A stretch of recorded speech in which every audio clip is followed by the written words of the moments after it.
கர்த்தருடைய பரிசுத்த நாமத்திற்கு மகிமை உண்டாகட்டும். எனக்கு அன்பான சகோதர சகோதரிகளுக்கு இயேசு கிறிஸ்துவின் இனிய நாமத்தில் நல்வாழ்த்துதலையும் வணக்கத்தையும் தெரிவித்துக் கொள்கிறேன். கடந்த 6 மாதங்கள் நம்மை கண்ணின் மணியை போல பாதுகாத்து வந்து இந்த 7ஆம் மாதத்திலும் முதலாம் நாளை காணச் செய்த தேவாதி தேவனுக்கு நாம் ஸ்தோத்திரங்களை செலுத்துவோம். இந்த முதலாம் நாளிலே இந்த மாதத்தின் வாக்குத்தத்த வசனமாக காலைதோறும் கர்த்தருடைய வார்த்தை என்ற தலைப்பில் தேவன் நம்மோடு பேசுகிறார்.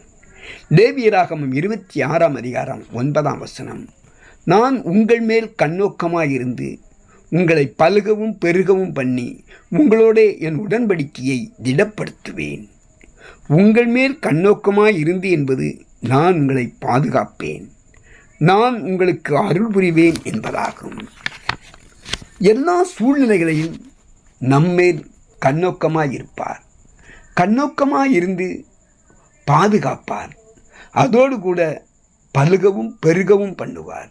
பலுகவும் பெருகவும் பண்ணி என் உடன்படிக்கையை திடப்படுத்துவேன் என்று கூறுகிறார். இதன் மூலம் கர்த்தர் தம் மக்களை ஆசீர்வதிக்கிறார். அவர்கள் பாதுகாப்பிற்காகவும் அவர்களுடைய வளர்ச்சிக்காகவும் பெரிதும் உறுதியளிக்கிறார். நம்மை உன்னிப்பாக கவனித்து கொண்டு பாதுகாப்பார். நம்மை பலுகவும் பெருகவும் பண்ணுவார்.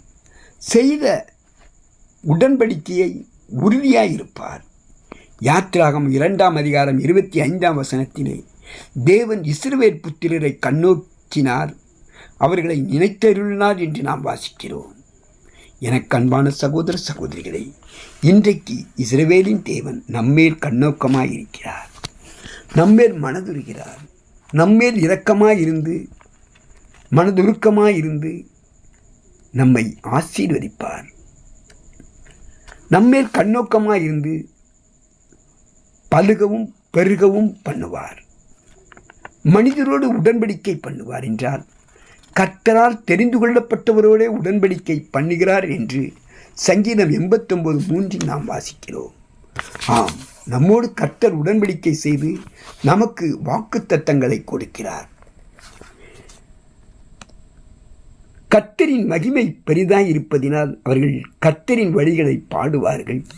கர்த்தர் உயர்ந்தவராயிருந்தும் தாழ்மையுள்ளவனை நோக்கி பார்க்கிறார், மேட்டிமையானவனையோ தூரத்திலிருந்து அறிகிறார். நான் துன்பத்தில் நடுவில் நடந்தாலும் நீர் என்னை உயிர்ப்பிப்பீர்.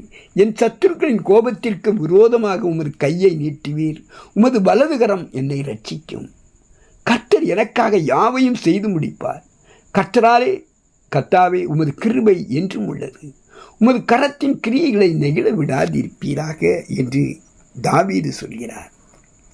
கர்த்தர் நம்மேல் கண்ணோக்கமாயிருந்து தாழ்மையுள்ள நம்மை தூக்கி எடுத்து நிறுத்தி துன்பத்தின் நடுவிலே நடந்து கொண்டிருந்த நம்மை உயிர்ப்பித்து சத்துருக்களின் கோபத்துக்கு விரோதமாக தமது கையை நீட்டி அவரது வலது கரத்தினால் நம்மை ரட்சித்து நம்மை ஆசீர்வதிப்பேன் என்று வாக்கு கொடுக்கிறார். அந்த கர்த்தர் இன்றைக்கு உங்கள் மேல், உங்கள் குடும்பத்தின் மேல், உங்களுடைய வேலை ஸ்தலத்தின் மேல், உங்களுடைய சிறுமையிலேயே உங்கள் மேல் கண்ணோக்கமாயிருந்து ஆபிரகாம், ஈசாக்கு, யாக்கோபு கொடுத்த வாக்கு தத்தங்களின்படி உங்களை பலுகவும் பெருகவும் பண்ணி தம்முடைய வாக்கு தத்தங்களை திடப்படுத்துவார். ஆகவே கர்த்தருடைய கரத்தில் நம்மை ஒப்புக் கொடுப்போம். நன்மையை நாம் குடும்பத்தோடு அனுபவிப்போம். நம்மை கண்ணோக்கி பார்த்து பலுகவும் பெருகவும் செய்வார். ஆமென்.